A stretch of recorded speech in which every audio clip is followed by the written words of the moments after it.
রাসূলের কদমের মধ্যে গেলেন এক ইহুদি এক মুসলমান। জমি জমা নিয়ে দুজনের ভিতরে ফিতনা হলো, বেঁধে গেল, হট্টগোল বেঁধে গেল। ইহুদি বলেন কার কাছে যাব? মুসলিম বলেন কার কাছে যায়? আমাদের নেতার কাছে যায়। মুসলমান বলে না, মুসলমান বললেন না, যা লাগবে না, আমার নবীর কাছে যাওয়া লাগবে। ইহুদি মুসলিম বলেন চলো যায়, তোমার নেতা মুহাম্মাদের কাছে যায়। নবীর কাছে চলে গেলেন দুজন মিলে, একজন অমুসলিম একজন মুসলমান, দুজন চলে গেলেন রাসূলুল্লাহর কদমের মধ্যে। ভালো করে বুঝে নিবেন বাবা, দুজনই চলে গেলেন। আমার নবীজি দুজনের মুখের বাণী শুনলেন, কে কি বলল, দুজন দুপাশ থেকে কথা শুরু করে দিল। নবীজি দুজনের আলোচনা শুনে রায় দিয়ে দিলেন, ইহুদির পক্ষে রাসূলুল্লাহ রায় দিয়ে দিলেন। জোরে জোরে চিল্লায় বলেন মারহাবা। ইসলামের নীতি কেমন, ইসলামের ধরন কেমন? ন্যায় বিচারের কাছে কারোর বাদাম দেখাশোনার সময় নাই। অমুসলিমের পক্ষে রায় চলে গেল, মুসলমান মেনে নিতে পারলেন না যে যেহেতু আমি মুসলমান, রায়টা আমার দিবে। যেরকম আমার দেশের মানুষ এমপি সাহেবের লোক হইলে এমপি সাহেব সারায় নিয়ে যায়, মন্ত্রীর লোক হলে মন্ত্রী সারায় নিয়ে যায়। এক এক দেশের নিজের ছেলের দোষটা ঢেকে রাখি, পরের দোষটার উপাদান আমরা ধরি। এই রকম মুসলমান। আমার নবীর কাছে এমন বিচার নয়, আমার নবীর কাছে রায় হলো ন্যায় পরণয়। নবী ছিল বাইয়ানাত, উত্তম আখলাক, উত্তম চরিত্র, যা পৃথিবীর মধ্যে কোনো কারোর কাছে ছিলেন না। কোনো নবীর এই রকম খাসলাত, এই রকম চরিত্র, আমার নবীর মতো চরিত্র পৃথিবীর মধ্যে কেউ ছিল না। আদর্শের মধ্যে নবীর সাথে কোনো তুলনা হয় না। সব দিক থেকে শ্রেষ্ঠ নবীর শ্রেষ্ঠ গুণ। আমার নবীর অতুলনীয়। আকাশ আসমান জমিনের নিচে, উপরে কোথাও জমিনের মধ্যে এমন নবী আর খুঁজে পাওয়া যাবে না। জোরে বলেন ঠিক কিনা? আমার নবীর মতো আর নবী পাবি না। জোরে বলেন ঠিক কিনা? এই বিশ্ব জগৎ ঘুরে যার জুড়ি মেলে না, এই বিশ্ব ভুবন ঘুরে যার জুড়ি মেলে না, আমার নবীর মতো কোন নবী পাবি না। বলেন আমার নবীর মতো আর নবী পাবি না। জোরে বলেন ঠিক কিনা? ওমা আরসালনাকা ইল্লা রাহমাতাল লিল আলামিন। জোরে জোরে বলেন মারহাবা। এ দুনিয়ার মুসলমান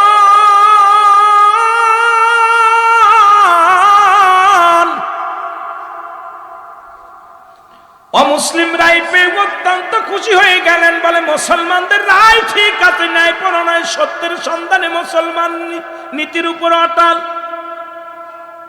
মুসলমান ব্যক্তি বলেন না, আমি এই রায় মানি না, কারণ এই রায় যাবে আমার পক্ষে, ইহুদির পক্ষে চলে গেল। নবীজির আইন, নবীজির বিচার আমি মানি না। মুনাফিক মুসলমানরা বলে আমি রায় মানি না।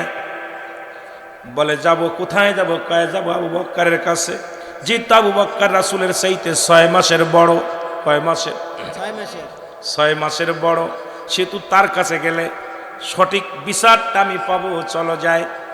ইহুদি বলে ভাই আপনার নেতা হলো রাহমাতাল লিল আলামিন, আপনার নেতা হোক, যেটা রায় দিছে এই রায় আমি মেনে নিলাম, আপনি কেন মানছেন না? কয় মানি না, চলো আবু বক্করের কাছে যাই। সিদ্দিক আকবরের কাছে চলে গেলেন, সালাম দিলেন। এই মুসলমান যে সালাম দিলেন, বলে আমি রাসূলুল্লাহর কাছে গিয়েছিলাম, এই রায় দিয়েছে আমাদের।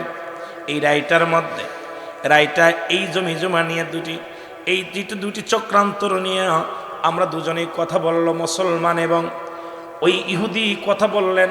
হযরত আবু বকর শুনে বললেন এর আগে কে রায় দিছে? কয় রাসূলুল্লাহ রায় দিছে। কয় রাসূলুল্লাহর যে রায়, এরপরে আমি আবু বকর হাত চলবে না, কলম দেয়া চলবে না। আমার নবীর রায় যারা মানে না, এরপরে আমি কোনো রায় দিতে পারবো না। আমার রায়ু এই বিচার, এই রায়টা হবে আমার রায়ু হয় ইহুদির পক্ষে। জোরে জোরে চিল্লায় বলেন মারহাবা।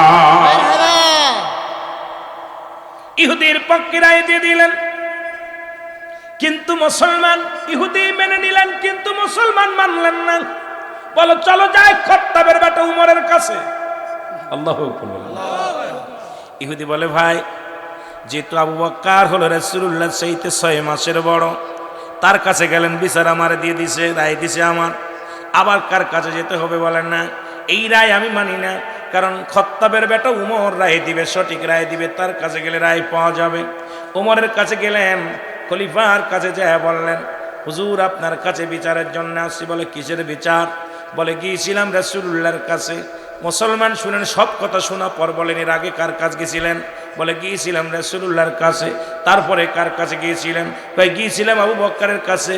বলে রায় কি হয়েছে? রায় ইহুদির পক্ষে গেছে, আমি মানতে পারি নাই, কারণ আমি মুসলমান, রায়টা আমার পক্ষে আসবে। ওমর বলে দাঁড়ান আমি একটু আসছি ভিতর থেকে। ভিতরে চলে গেলেন, যে খোলা তরবারি নিয়ে একবার বাইরে আসি, এক ডাক দে কয় মুসলমান আমার সামনে আয়। একটা কবে এক কবে সঙ্গে সঙ্গে মুসলমান শুনে নেন, শুনে নেন, ওই মুসলমানের কাল্লাটা দ্বিখণ্ডিত করে ফেলছে। জোরে জোরে চিল্লায় বলা যাবে না মারহাবা। এক কবে শিরশ্ছেদ। লোকজন মক্কা মদিনার বুকে হইচই লেগে গেল। উমর ফারুক মুসলমান হত্যা করেছে। কি হত্যা করেছে? জোরে বলেন না। মুসলমান হত্যা করেছে, দাড়িওয়ালাকে হত্যা করেছে, টুপিওয়ালারে হত্যা করেছে, কুরআন আলারে হত্যা করেছে, কুরআন আলারে হত্যা করেছে। বিচার, সবাই আশ্চর্য হয়ে গেলেন, কেমন বিচার? উমরের কাছে কেমন বিচার? মুসলমানদের হত্যা করেছে। মুসলমানদের ভিতরে একটা বেঁধে গেল, হইচই বেঁধে গেল। মুসলমান সবাই বিচার চাই রাসূলুল্লাহর কাছে আসলেন। নবীজি বিচার করবে উমরের, কারণ উমর যে মুসলমান হত্যা করেছে, বিচার হবে। আমার আল্লাহ কয় জিবরিল তাড়াতাড়ি যাও, আমার হাবিবের জানায় আসো আমার উমর কোন মুসলমানকে হত্যা করে নাই, আমার উমর হত্যা করেছে একজন মুনাফিককে। ও মুসলমান শুনে নেন। সুতরাং মুসলমানদের মধ্যে বড় মুনাফিক যারা আমার নবীর রায় মানতে পারে নাই, আমি আল্লাহ তার বিপক্ষে চলে যায়। আমার রাসূল যার পক্ষে আছে আমি তার পক্ষে। সুতরাং আমার রাসূলের রায় যিনি মানতে পারে না, উমরের কাছে সে হত্যা হয়েছে, সুতরাং সে মুনাফিক, সে মুসলমান নয়। আগে আমার হাবিবরে জানায়া দিয়াছো আমার নবীজি যেন আমার উমরের বিচার না করে, কারণ আমার উমর কোন মুসলমানকে হত্যা করে নাই, কোন ইমানদারকে হত্যা করে নাই, একজন মুনাফিককে হত্যা করেছে। জোরে জোরে চিল্লায় বলো মারহাবা। আর একটু জোরে বলা যাবে না আল্লাহু আকবার। এই জন্য আমি একটু আগে বললাম আমিনান নাস, মানুষের মধ্যে মায়াকুল, তারা বলবে আমার নাতের ঈমান আনছে। আমাদের মধ্যে এরকম মুনাফিকের অভাব নাই। জোরে বলেন ঠিক কি না? এরা মুখে মুখে যখনই সুন্নি বলে, বাতিলদের মাহফিলে যায় তারা মাথা নত করে ফেলে। আমরাও মাঝে মাঝে ধরা পড়ে যাই, কারণ অনেক বাতিলদের মাহফিলে যা পর দাওয়াত দেয় সুন্নি বইলাম, যা দেখি এত বড় কাট্টা ওয়াবির মধ্যে আসছে, যেখানে কোনো দুরূদ শরীফ পড়া যায় না, যেখানে রাসূলকে দাঁড়ায় সালাম দেওয়া যায় না। কিন্তু এত ঠিকানতে যদি চলে আসি বলবে মৌলানা পালায়া গেছে। গতকালকের একই অবস্থা হয়েছে রে মুসলমান, কারণ নবীর উপরে যতক্ষণ পর্যন্ত আমরা দুরূদ পড়তে পারি না আমাদের কলিজার মধ্যে শান্তি লাগে না। নবীর সালাম দিতে না পারলে শান্তি লাগে না, কারণ সেখান থেকে পালাই আসলে পারে দুর্নাম, সেখান থেকে চলে আসলেও দুর্নাম। কিন্তু আমি আপনাদেরকেও বলি, আমার নিজেরও বলি, মৌলানা সাহেব টাকার কাছে বিক্রি হয়ে যায় না, অর্থের কাছে বিক্রি হয়ে যায় না। আমার রাসূলকে যারা বাদ দিয়ে আল্লাহকে পাইতে চায়, এরা হলো এই জামানার আল্লাহওয়ালা কাফের। আল্লাহওয়ালা কাফের, আল্লাহওয়ালা কাফেরদের কাছে যা নবীরে পাইবি না, আল্লাহরও পাবি না, জাহান্নাম ছাড়া কোনো গতি থাকবে না। আমি আমার ফতোয়ায় রুহুল আমিন সিদ্দিকের ফতোয়া হলো, যারা নবীকে বাদ দিয়ে আল্লাহকে পাইতে চায় এই জামানায় তারা আল্লাহওয়ালা কাফের। আল্লাহওয়ালা কাফের, আল্লাহওয়ালা কাফের। রে নবী আমার ইশকের দেওয়ানা তোমরা জানো না, নবী আমার ইশকের দিওয়ানা। বল নবী আমার ইশকের দেওয়ানা তোমরা জানো না, নবী আমার ইশকের। নবী রাজি হইলে পারে আল্লাহ খুশি তার উপরে, নবী রাজি হইলে পারে আল্লাহ রাজি তার উপরে, থাকবে না তার মরণের যন্ত্রণা তোমরা শোনো না, নবী আমার ইশকের দিওয়ানা রে, নবী আমার ইশকের দিওয়ানা তোমরা জানো না, নবী আমার। ওরে তরাইবে কঠিন দিনে ফুলসিরাতের ময়দানিতে, তরাইবে কঠিন দিনে ফুলসিরাতের ময়দানিতে ও সেদিন যারা যারা করবে বিচার তরাইবে হাসর ময়দান, সেদিন যারা যারা করবে বিচার তরাইবে হাসর ময়দান। নবী বিনে দিবে না জান্নাতে তোমায়, নবী বিনে দিবে না জান্নাতে। শোনো মুসলমান, নবী আমার ইশকের দিওয়ানা, বল নবী আমার তোমরা শোনো না, নবী আমার। ওরে নবী রাজি হইলে পারে আল্লাহ রাজি তার উপরে, আমার হাবিব রাজি হইলে পারে না আল্লাহ রাজি তার উপরে। নবীজিকে কষ্ট দিও না তোমরা, নবীজিকে কষ্ট দিও না বিশ্বের মুসলমান। নবী আমার ইশকের দিওয়ানা, বল নবী আমার ইশকের দিওয়ানা। শোনো মুসলমান, নবী আমার ইশকের দিওয়ানা। এ মুসলমান গভীর মনোযোগ,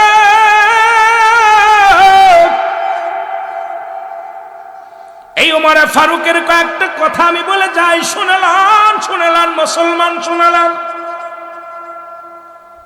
নবীর প্রেমে পড়ে আল্লাহর ভয় যারা, তার ভিতরে তাকওয়া ঢুকছে, আল্লাহর ভয় ঢুকছে। এর মতো এক ইহুদি, এ মুসলমান শোনো, মদ ওপেনে মদ পান করতে করতে রওনা দিছে রাস্তা দিয়া, ওপেনে মদ খায়। হযরত উমরে ফারুক ওই রাস্তা দিয়ে যাইতেছে, আল্লাহু আকবার বলেন, রাস্তা দিয়ে যাইতেছে। উমরে ফারুক এত বড় পালোয়ান ছিলেন, এত বড় নেতা ছিলেন। উমরে ফারুক যে রাস্তা দিয়ে যাইতো, ওই রাস্তায় মাস্টার ইবলিস যাইতে ভয় পেত। মারহাবা বলেন না, মারহাবা, আরো জোরে মারহাবা। উমরে ফারুক যাইতেছে, ইহুদি কাল্লা মরিছি আজকে। উমরে ফারুক যদি আমার মদ পান করা দেখে, নিশ্চিত আমার গর্দান যাবে, আমাকে মেরে ফেলবে। আমি এখন বাঁচবো কেমনে করে? মদটা কাপড়ে নিচে লুকায়া বলতেছে, আল্লাহ জীবন আর মদ খাইতাম না, আল্লাহ রে আজকে তো উমরের হাত থেকে বেঁচে যাই, তাহলে জীবন আর মদের বোতল হাতে নিব না। আল্লাহ আজকের মদটা তুমি দুধের পেয়ালা বানায় দাও। সুবহানাল্লাহ বলে, আরো জোরে আরো জোরে। দেখেন কত ভয়, কত খত্তাবের বেটা উমরে দেখে সেই উমরের কথা বলতেছিল। আল্লাহ নবীর সাহাবী হযরত উমরে ফারুক ইহুদিকে ডাকতে বলেন, ইহুদিরে তুমি কি পান করো? ইহুদি বলে, হে আল্লাহর নবীর খলিফা আমিনুল মুমিনিন, আমি দুধ পান করি। কথা কই না, কি পান করি? দুধ পান করি। দুধ পান করি। কয় দুধ পান করো, তখনও মদের গন্ধ গা থেকে বাইর হইছে। মদ খাইছে, মদের বোতলের গন্ধ পাওয়া যায়। খলিফা হযরত উমরে ফারুক ডাক দে বলে, দেখি বোতলটা বাইর করো। বলে, হুজুর আমি দুধ খাইতেছি, মদ নয়। আল্লাহর নবীর সাহাবী, আমার মুসলমান বাবা না। খলিফা হযরত উমরে ফারুক হাত থেকে মদের বোতলটা নিলেন, নিয়ে মুটকিটা খুললেন, আর ওদিকে ডাক দে বলে, আল্লাহ। ইহুদি বলে, আল্লাহ আজকে যদি আমি ওই মদের বোতলটা দুধের বোতল হয়ে যায়, জীবনে আমি আর কোনোদিন মদ পান করব না, আমি আর কোনোদিন ইহুদি থাকবো না, মুসলমান হয়ে যাব। আল্লাহ তুমি আমারে বাঁচাও, উমরের হাত থেকে বাঁচাও, উমরের হাত থেকে বাঁচাও। সঙ্গে সঙ্গে হযরত উমর যখন মুসলমান এই মদের বোতলটার মদ ঢালতে লাগলেন, দেখা গেল মদের বোতলে মদের পরিবর্তে দুধ পড়া শুরু করেছে। জোরে জোরে চিল্লায় বলেন মারহাবা। আর একটু জোরে বলেন, আর একটু জোরে বলেন আল্লাহু আকবার, আল্লাহু আকবার। এই ভয়টা যার ভিতরে, আল্লাহর ভয় যার অন্তরের ভিতরে নাই, সে কেমন মুসলমান? একজন ইহুদি বিশ্বাস করে আমার মাওলাকে, আমার হাবিবকে। এ মুসলমান শুনে নাও, পৃথিবীর মধ্যে এমন নেতা কজন আছে রে মুসলমান, শুনে নাও। আমার বাবারা, আমার সেই খলিফা হযরত উমরে ফারুক রাদিয়াল্লাহু তাআলা আনহু, উনিও কোরআন রিসার্চ করতে যায় মুসলমান হয়ে গেছেন, নবীকে জিয়া গবেষণা করতে যায় মুসলমান হয়ে গেছেন। তিনি পৃথিবীর সব কিছু ছেড়ে দিয়েছে, রাসূলুল্লাহর কদম মোবারক ছাড়তে পারে নাই। এমন ভালোবাসতো আমার নবীরে, নবী ইন্তেকালের পরে উমর একেবারে পাগল পারাপার হয়ে গেলেন। উমর কারুর লগে কথা বলে না, উমর কারুর সঙ্গে চলাফেরা করে না। উমর শুধু নিরাপত্তা পালন করে আর কান্দে বলে, ইয়া রাসূলুল্লাহ, ইয়া হাবিবাল্লাহ, মায়ার নবী,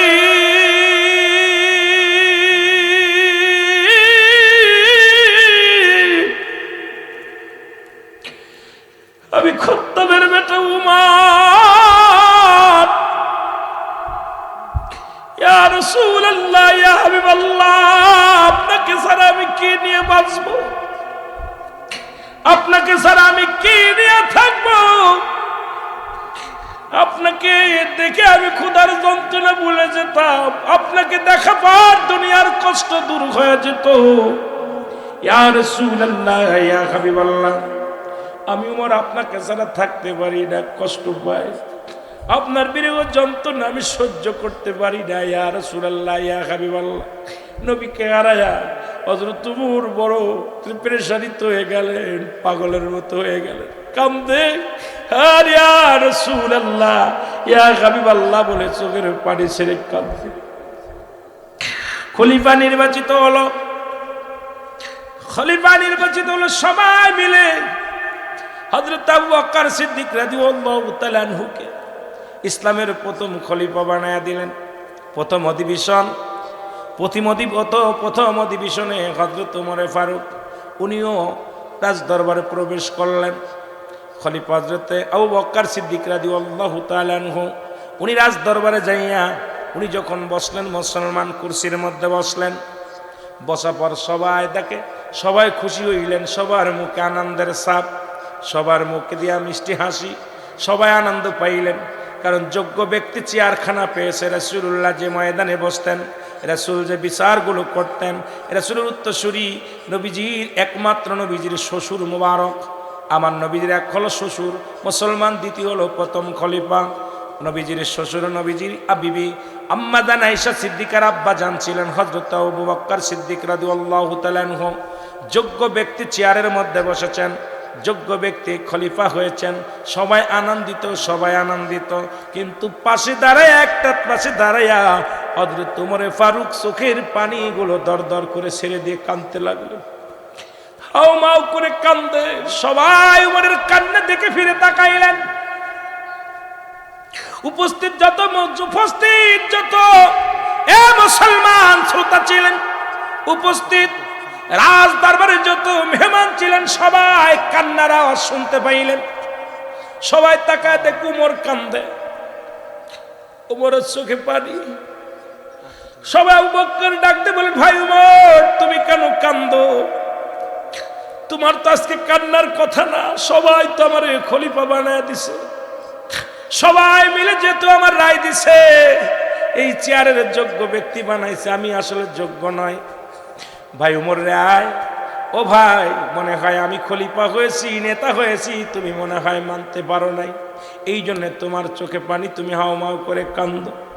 নেও, আমি চেয়ারের দরকার নাই, আমি আবু বকর এই চেয়ারটা আমি উমরকে দিয়ে দিলাম।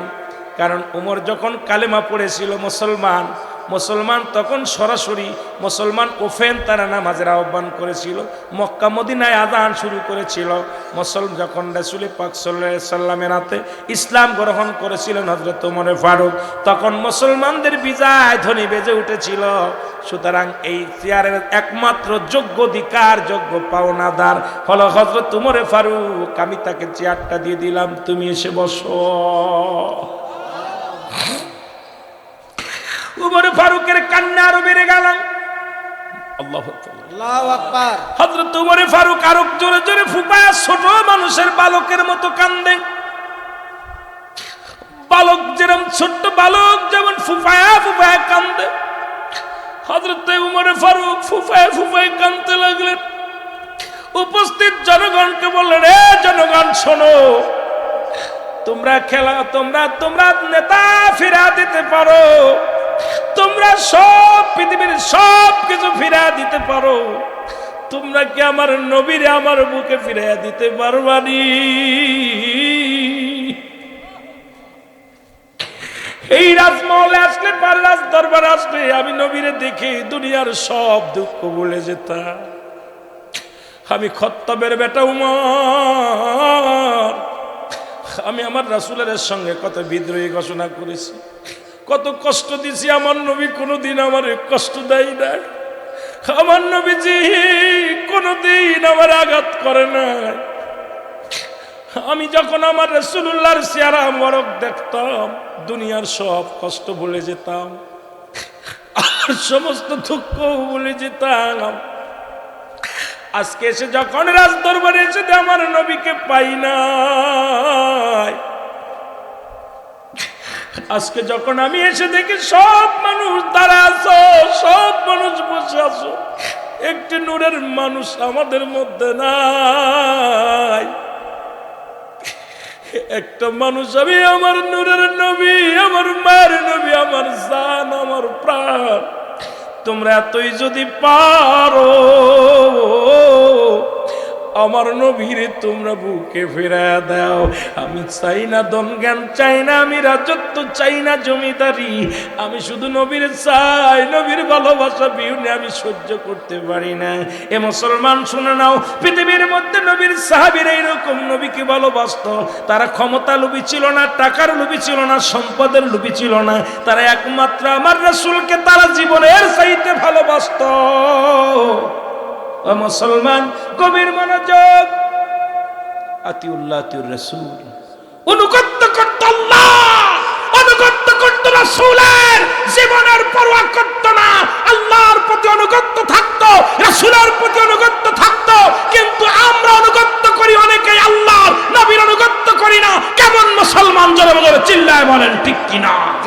ওই আমি কেমন করে, ওই আমি কেমন করে যাইব মওলা নবীজির দেশে, আমি কেমন করে যাইব মওলা নবীজির দেশে, যে দেশে মোর আসেন শুইয়া মোর নবীজি, যে বলেন যে দেশে মোর আসেন শুইয়া মোর নবীজি রে, বলেন তে মোর দেশেতে ঘুমায় আছেন মোর নবীজি, যে নবী রহমতের নবী, নবী পাপীদের নবী, নবী রহমতের নবী, নবী পাপীদের নবী, সদায় কাঁদিতেছে দয়াল নবী উম্মতির প্রেমে, সদায় কাঁদিতেছেন দয়াল নবী উম্মতের প্রেমে, আমি কেমন করে যাব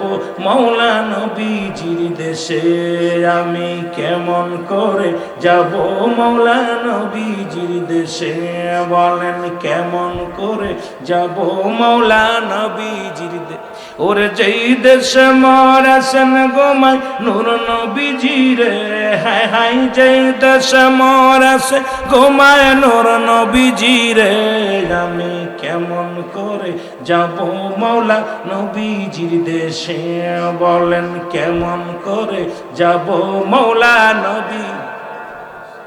ধন্য হলো আরব ভূমি, ধন্য মক্কা দেশ, ধন্য হলো আরব ভূমি, ধন্য মক্কা দেশ, ওরে ধন্য হলো মরুভূমি, ধন্য হলো মরুভূমি, সোনার মদিনা যে, ধন্য হলো মরুভূমি, সোনার মদিনা যে, যেই দেশে মোর ঘুমায় আছে মোর নবীজি, যে আঘাই যে দেশে মোর ঘুমায় আছেন মোর নবীজি রে, কেমন করে যাব মওলা নবীজির দেশে, বলেন কেমন করে যাব মওলা নবীজির দেশে, যে দেশে মোর ঘুমায় আছে মোর নবীজি, যে আঘাই যে দেশে মোর ঘুমায় আছে মোর নবীজি, যে বলো যে দেশে মোর মওলাই যদি দিত পাখা যাইতাম উড়ে, মওলাই যদি দিত পাখা যাইতাম উড়ে, নাই যে পাখা কাঁদি বাংলায়, নাই যে পাখা কাঁদি বাংলা দিদারের আসে, যে দেশে মোর ঘুমায় আছে মোর নবীজি, যে হায় হায় যে দেশে মোর ঘুমায় আছেন মোর নবীজি, যে কেমন করে যাব আমি নবীজির দেশে, আমি কেমন করে যাব মওলা নবীজির দেশে, যে দেশে মোর ঘুমায় আছে নূর নবীজি, যে হায় হায় যে দেশে মোর ঘুমায়।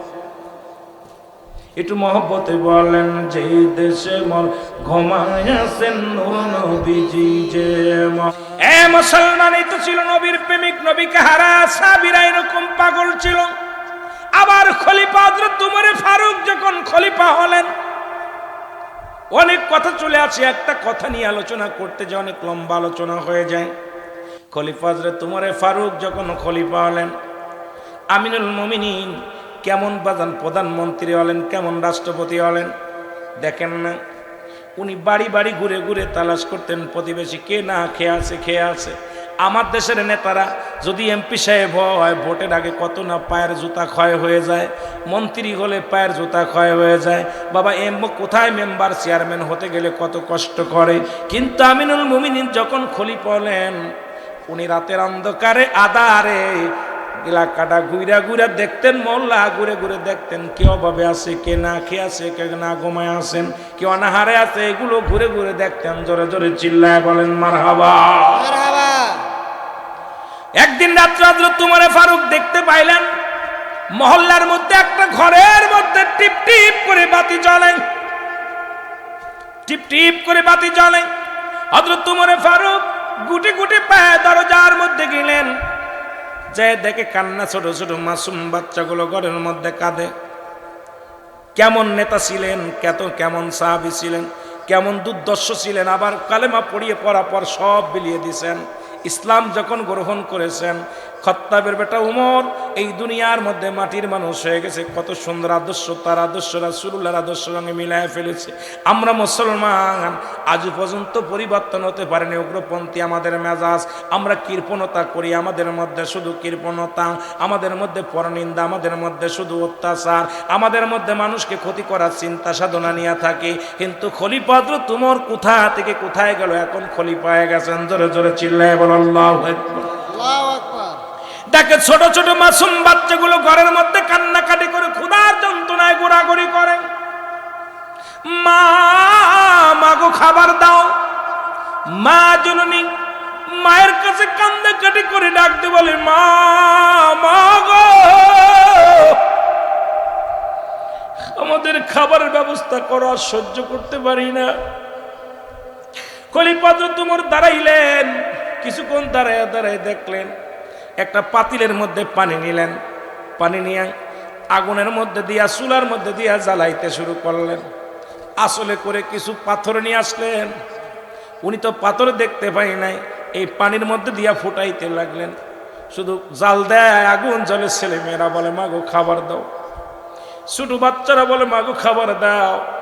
মা ডাকতে বলে বাবারে একটু দেরি কর, ধৈর্য ধর। জোরে জোরে বলেন আল্লাহু আকবার। ছোট্ট ছোট্ট মাসুম বাচ্চাগুলো কান্না জুড়ে দিলেন, মা খাবার দাও, মা খাবার দাও। মা সান্ত্বনা দেয়, মা সান্ত্বনা দেয়, বাবা একটু ধৈর্য ধর, এই তো খানা হয়ে আসলে, একটু দেরি কর।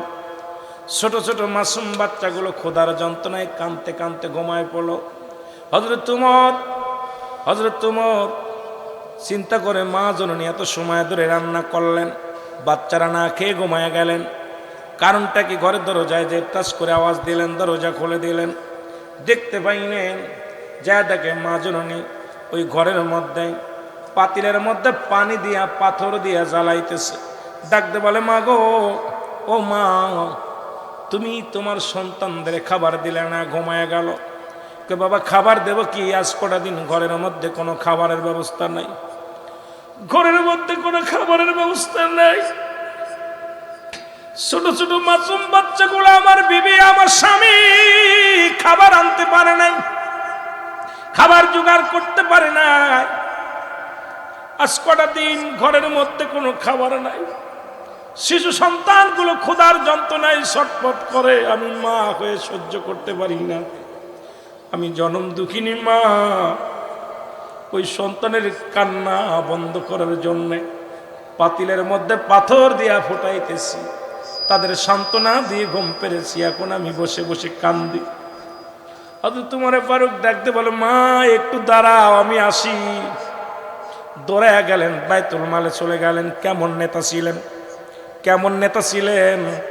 দৌড়ায়া গেলেন, বাইতুল মালে চলে গেলেন। ডাকতে বলে আসলাম রে, বাইতুল মালের দরজা খোল। আসলাম দরজা খুলে দিলেন। দরজা খুলে দিয়ে বলে, এই আটার বস্তাটা আমার পিঠে উঠায়া দে, আমার মাথায় উঠায়া দে।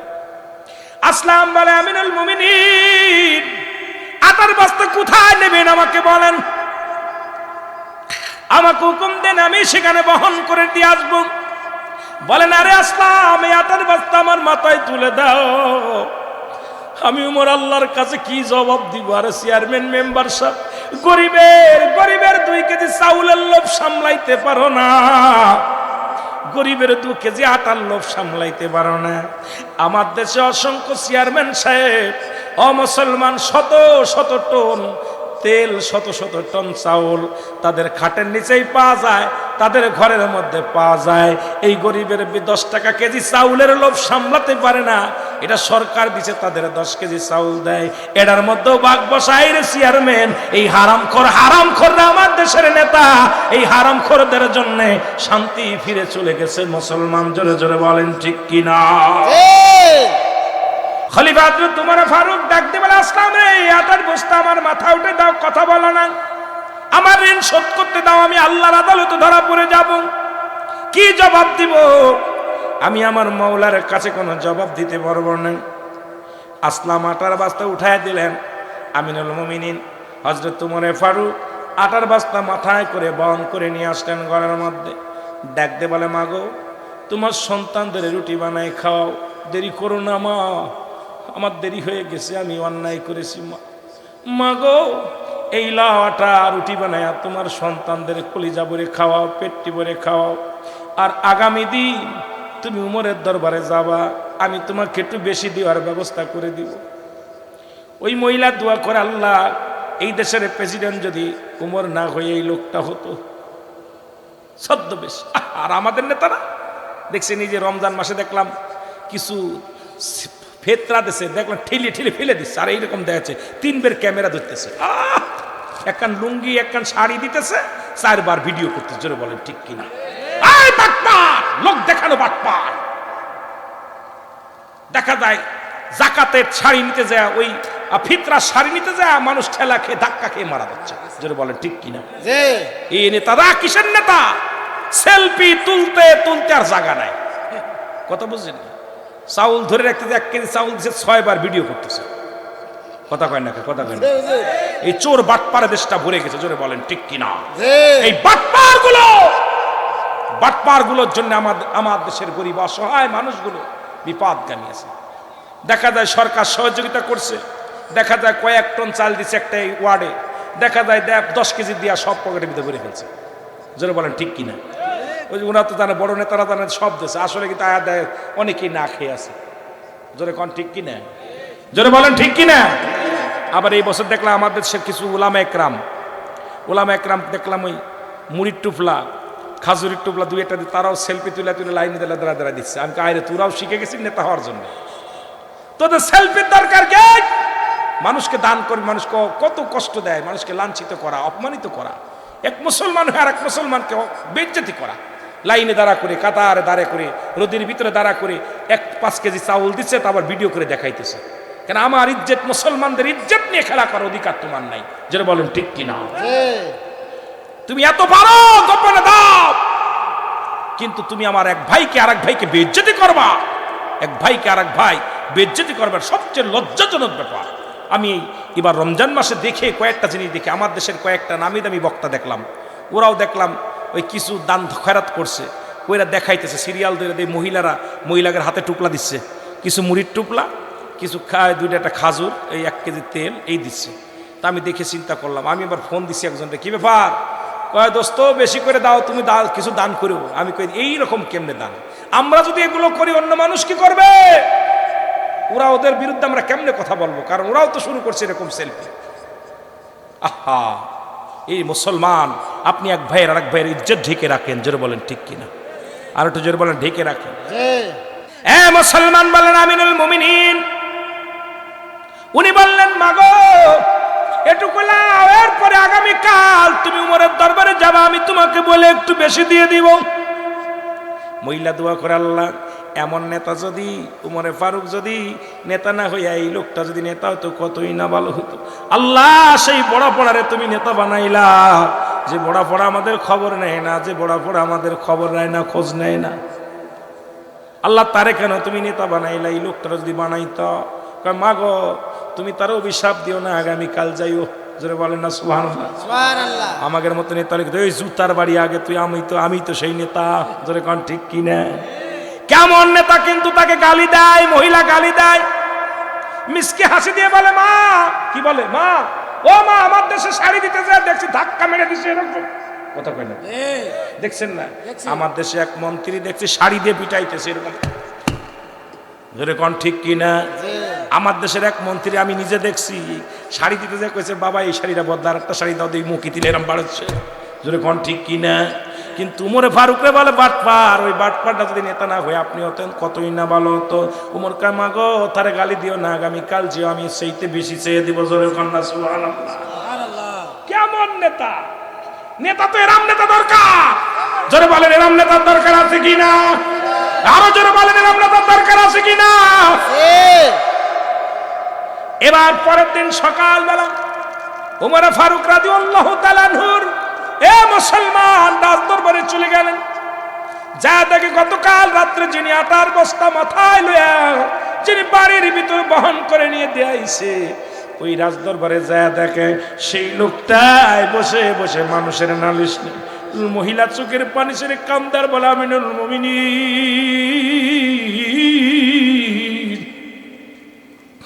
আমি আপনাকে চিনতে পারি না, কত কুটো কত বলে ফেলেছি।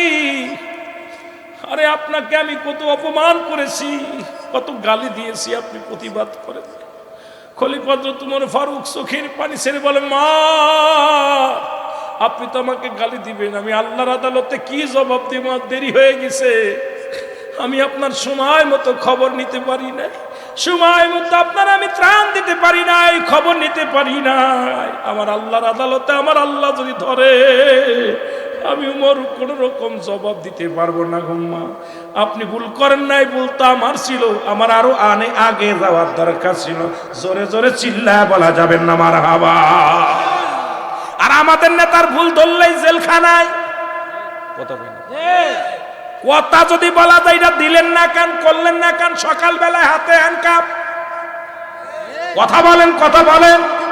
এই জন্য আমি আপনাদেরকে বলি ওই সাহাবীদের আদর্শ, সাহাবীদের আদর্শ, মুসলমান তাবে তাবিদের, সাহাবীদের, মুসলমান তাবিদের, তাবে তাবিদের, বায়ান খোলাফায়ে রাশিদিন এবং দুনিয়ার মধ্যে বর্তমান যেমন ওলি আল্লাহদের আদর্শ, ওলামায়ে কেরামদের আদর্শ আমাদের মধ্যে ধারণ করতে হবে, নবীর আদর্শ আমাদের ভিতর ধারণ করতে হবে, তবেই শান্তি ফিরে আসবে। জোরে বলেন ঠিক কিনা?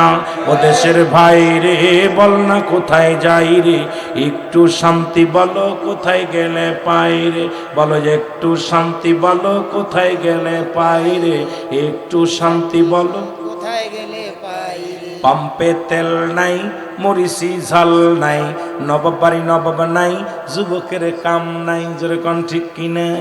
এ ওয়াজ করলো বিপদ। পাম্পে তেল নাই, মরিচে ঝাল নাই, নবাব বাড়ি নবাব নাই, যুবকের কাম নাই। চারিদিকে দেখি শুধু নাই কিছু নাই রে, চারিদিকে দেখি শুধু নাই কিছু নাই রে, ও দেশের ভাই রে বল না কোথায় যাই রে, একটু শান্তি বলো কোথায় গেলে পাই রে, একটু শান্তি বলো কোথায় গেলে পাই রে। জোরে বলো ঠিক কিনা?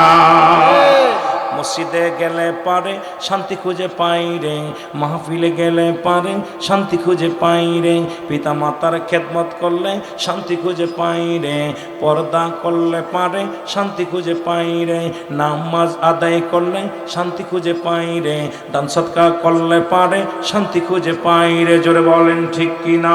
চারিদিকে দেখি শুধু নাই কিছু নাই রে, চারিদিকে দেখি শুধু নাই কিছু নাই রে, ও দেশের ভাই রে বল না কোথায় যাই রে, একটু শান্তি বলো কোথায় গেলে পাই রে।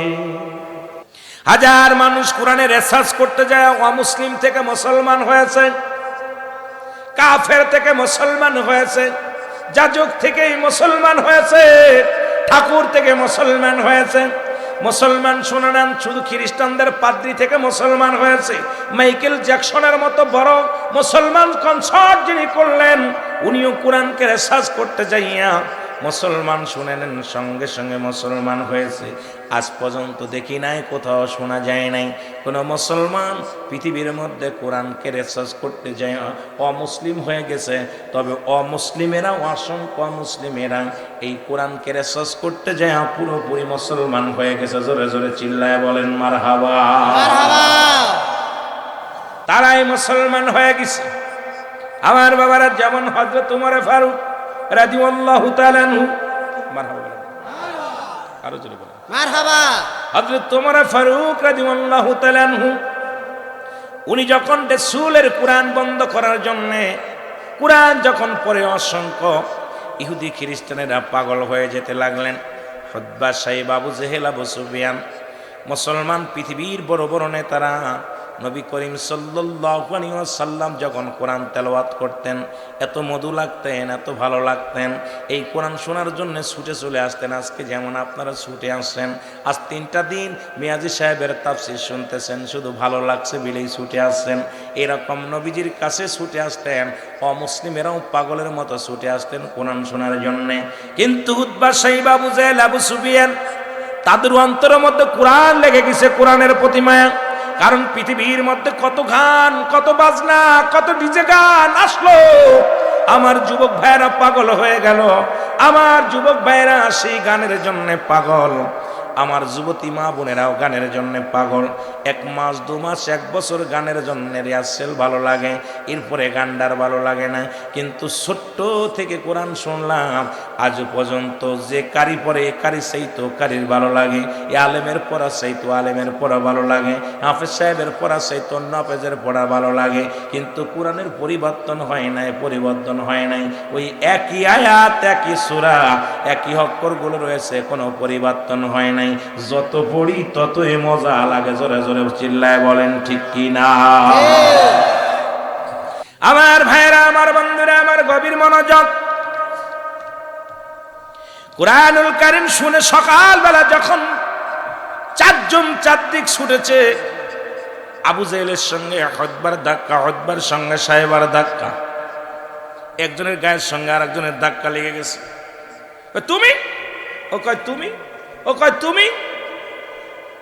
সবাই বলে আবু জেহেল, তুমি যে গতকালকে বললেন মুহাম্মাদের কোনো কথা শোনা যাবে না, মুহাম্মাদের কোনো বাণী শোনা যাবে না, মুহাম্মাদের বাণী যে শুনবে সে কি হয়ে যাবে, সে কালা হয়ে যাবে, রাসূলের মুহাম্মাদের যে দেখবে সন্দেহ হয়ে যাবে। তুমি প্রতিজ্ঞা করলে আমাদেরকে জানাইলা মুহাম্মাদের বাণী শোনা যাবে না, কোরআন শোনা যাবে না। আজকে কেন তুমি আসছো? আগে বলো, তুমি আমাদের নেতা, তুমি কেন আসছো? আবু জেহেল কয়, না রে, মুহাম্মাদের এই বাণী কোনো সাধারণ বাণী নয়, মুহাম্মাদের কোনো বানোয়াট কোনো গল্প নয়, আসলে এটা খোদাই রহমত, এটা আল্লাহর তরফ থেকে আসে। এই জন্য এই বাণী যতই পড়ে ততই মজা লাগে। জোরে জোরে বলেন মারহাবা। 4 বন্ধু প্রতিজ্ঞা করলেন, 4 বন্ধু প্রতিজ্ঞা করলেন, আজকে মুহাম্মদ যতই আমাদেরকে পাগল বানাক আমরা কোরআন শুনতে যাব না, মুহাম্মদ যতই সুন্দরভাবে তেলাওয়াত করুক না কেন আমরা শুনবো না, কাউকে শুনতে দিব না। 4 বন্ধু বাড়িতে যে ঘুমায় গেলেন, আবু জেহেল, আবু সুফিয়ান, উতবা, সাইবা। নবীজি রাত হয়ে গেল, কোরআন শুরু করছে, কোরআনুল কারীম নিয়ে বসে নবীজি কোরআন তেলাওয়াত করা শুরু করেছে। এমন সময় মুসলমান শুনে নেন, আবু জেহেল চিন্তা করে আজকে তো কেউ আসবে না, আমি মজা মেরে শুনবো। উতবা মনে করে কেউ আসবে না, আজকে আমি মজা মেরে শুনবো। সাইবা মনে করে আজকে কেউ আসবে না, আমি মজা মেরে শুনবো। মুসলমান এরকম করতে করতে 4 নেতায় হাজির হয়ে গেছে।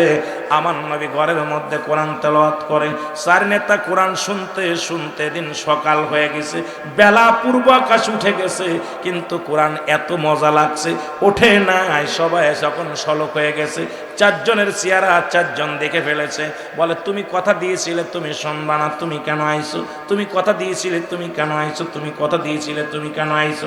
সবাই বলে, আবু জেহেল, তুমি তো আমাদের নেতা, তুমি তো কোরআন শুনবা না, নবীজিকে দেখার নিষেধ করেছিলেন, কোরআন শোনার কথা নিষেধ করেছিলেন, তুমি কেন আইছো বলো,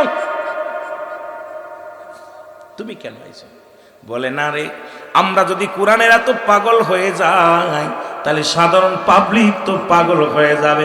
আজকে কোরআনের তাফসীর যদি উলামা একরাম মুফাসসিরগণ সুন্দরভাবে সুন্দর গবেষণা করে যদি সুন্দর কথাগুলো সঠিক কথাগুলো প্রচার করতে পারত, আজকে সারা বিশ্বের মানুষ কোরআনের জন্য পাগল হয়ে যেত। জোরে বলেন ঠিক কিনা? এই কোরআন যখন তেলাওয়াত করে মানুষদেরকে পাগল করতেছিলেন, রাসূলের দ্বিতীয় খলিফা তখন তো হযরত উমর ফারুক রাদিয়াল্লাহু তাআলা, তখনও হযরত বলা যাবে না, তখনও হযরত খাত্তাবের বেটা ওমর, উনি খোলা তরবারি নিয়ে রাসূলকে হত্যা করার জন্য রওনা হয়ে গেলেন।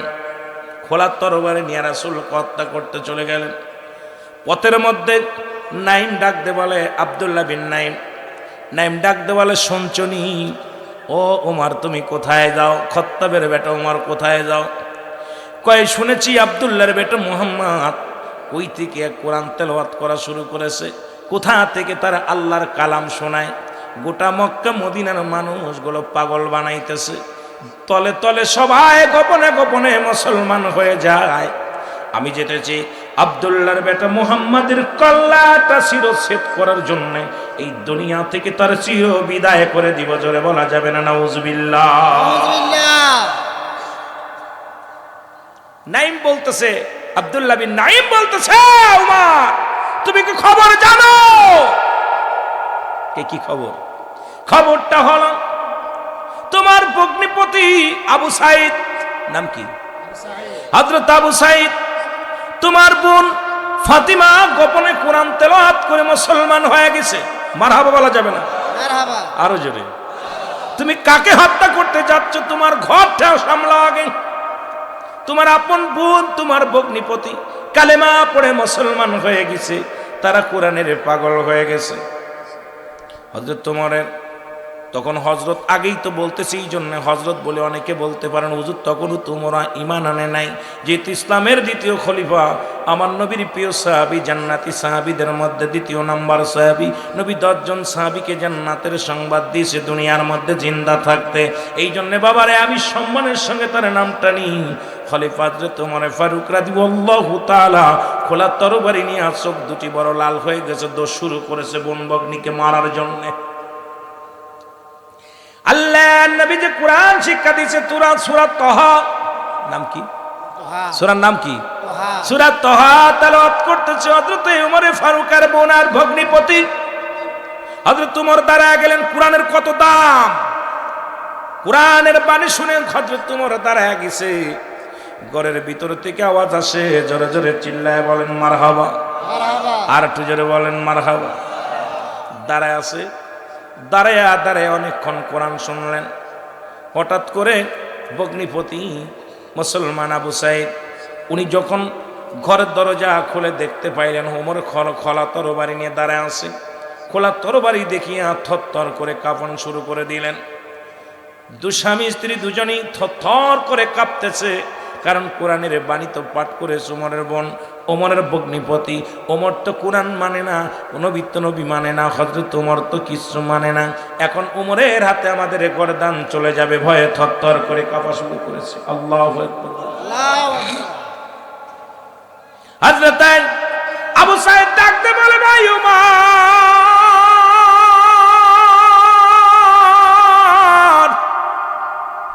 আপনি কখন এসেছেন? এই দরজায় দাঁড়া আছেন।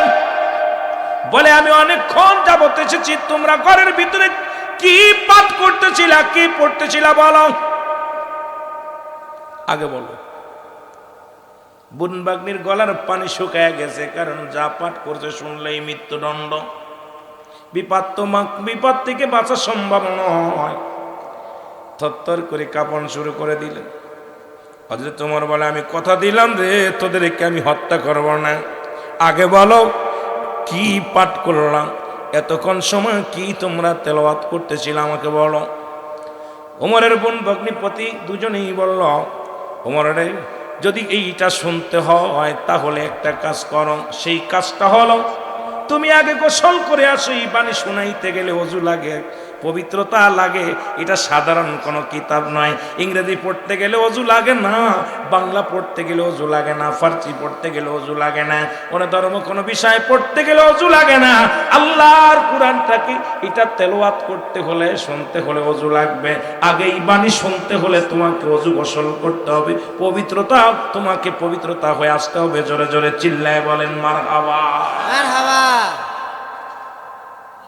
এ ভাইরা আমার, বন্ধুরা আমার, ওমর ফারুক গোসল করে আসলেন, ওযু করলেন, ওযু করা শিখা দিলেন। কেমন ওযু, কিভাবে শিখা দিছে হযরত আবু সাঈদ শিখা দিলেন। ওযু করলেন, বলে এবার সূরা তাহা যেটা পাঠ করতেছিলেন পাঠ করা শোনাইলেন। শোনানোর পর হযরত ওমরের গা থেকে ঝরঝর করে ঘাম ঝরতে লাগলেন। বলে বুনে বগ্নিরা রে দাঁড়া, আমি আসি। সুবহানাল্লাহ। তরবারি হাতের মধ্যে আছে, রাসূলুল্লাহকে হত্যার উদ্দেশ্যে রওনা হয়ে গেলেন। এদিকে খবর আসলেন ওমরে ফারুক খত্তাবের বেটা উমর খোলা তরবারি নিয়ে রাসূলকে হত্যা করার জন্য রওনা হয়ে গেছে। হত্যা করার জন্য, রাসূলকে হত্যা করার জন্য। নবীর কাছে যে সাহাবীরা বলে, ইয়া রাসূলুল্লাহ, সর্বনাশ, খত্তাবের বেটা উমর তো খোলা তরবারি নিয়ে রাগান্বিত হয়ে আপনার দিকে ছুটছে আপনাকে হত্যা করার জন্য। আমার নবী বলে, আসতে দাও। সুবহানাল্লাহ বলেন, সুবহানাল্লাহ। আসতে দাও। ওমর ফারুক আসলেন, সাহাবীরা জাদ্দার পজিশন নিয়ে নিলেন। মারহাবা বলেন, মারহাবা। নবীর সাহাবীরা জাদ্দার মতো পজিশন নিলেন। সাহাবীরা বলে, ইয়া রাসূলুল্লাহ, ইয়া হাবিবাল্লাহ, যদি ওমর এসে আজকে যদি আপনার উপরে বিদ্রোহী ঘোষণা করে, কোন রকম যদি আপনাকে আঘাত করে কথা বলে, কোন রকম যদি আপনার দিকে চোখ আঙড়ায় কথা বলে, আমরা সাহাবীরা মেনে নেব না। আমরা ওমরকে আজকে ছাড় দিব না, হয় জীবন যাবে না হয় জীবন নিব। যার যার পজিশন নিয়ে দাঁড়ায়া গেলেন। হযরত ওমর রথ খোলা তরবারি নিয়ে রাসূলুল্লাহর দিকে রওনা হয়ে গেলেন। আমার নবীর সামনে আসিয়া ওমর থম করে দাঁড়ায়া গেলেন, একদম দাঁড়াই গেলেন, কথা বলে না, একদম মূর্তির মতো দাঁড়াইয়া রইলেন। আমার নবীজি উমরের কলারটা চেপে ধরলেন। আল্লাহু আকবার বলেন। আল্লাহু আকবার। নবীজি উমরের কলারটা চেপে ধরে বলে, হে উমর, তুমি কিসের জন্য সেভাবে থম মেরে দাঁড়ায়া গেলেন? উমর বলে, ইয়া রাসূলুল্লাহ, ইয়া হাবিবাল্লাহ, আজকে আমি আপনাকে হত্যা করার উদ্দেশ্যে আসি নাই, আজকে আপনাকে কিছু শোনাইতে আসি নাই, আজকে আপনি একটু আমার কোরআন তেলাওয়াত করে শোনান। আমি আর একটা মিনিটও মুসলিম থাকতে চাই না। আমাকে আপনি কালেমা পড়ায় মুসলমান বানায়া দেন। কারণ এত কিতাব পড়লাম, এত গবেষণা করলাম, আজ পর্যন্ত আমার মন কাঁদে নাই, আমার অন্তর কাঁদে নাই। কিন্তু আপনার আল্লাহর কোরআন আমার বগ্নির কাছ থেকে শোনা পর আমার অন্তর কেঁদেছে, আমার দিল কেঁদেছে। ইয়া রাসূলুল্লাহ, ইয়া হাবিবাল্লাহ, আমি আর একটা মিনিটও মুসলিম থাকতে চাই না, আমাকে আপনি মুসলমান বানায়া দেন। কালেমা পড়ে লা ইলাহা ইল্লাল্লাহু সাল্লাল্লাহু আলাইহি ওয়াসাল্লাম। নবী মোর পরশমণি, নবী মোর সোনার খনি, নবী নাম জপে যে জন সেই তো দুজাহানের ধনী। নবী মোর পরশমণি, আরো জোরে বলেন, নবী মোর পরশমণি, নবী মোর সোনার খনি, নবী নাম জপে যে জন সেই তো দুজাহানের ধনী। ও নামে মধু মাখা, ও নামে জাদু রাখা, ও নামে মধু মাখা, ও নামে জাদু রাখা। ওই নামে মজনু হলো, ওই নামেতে মজনু হলো মাওলাই আমার কাদের গনি। নবী মোর পরশমণি, নবী মোর সোনার খনি, নবী নাম জপে যে জন সেই তো দুজাহানের ধনী। একটু জোরে বলেন না, নবী মোর পরশমণি, নবী মোর সোনার খনি, নবী নাম জপে যে জন সেই তো দুজাহানের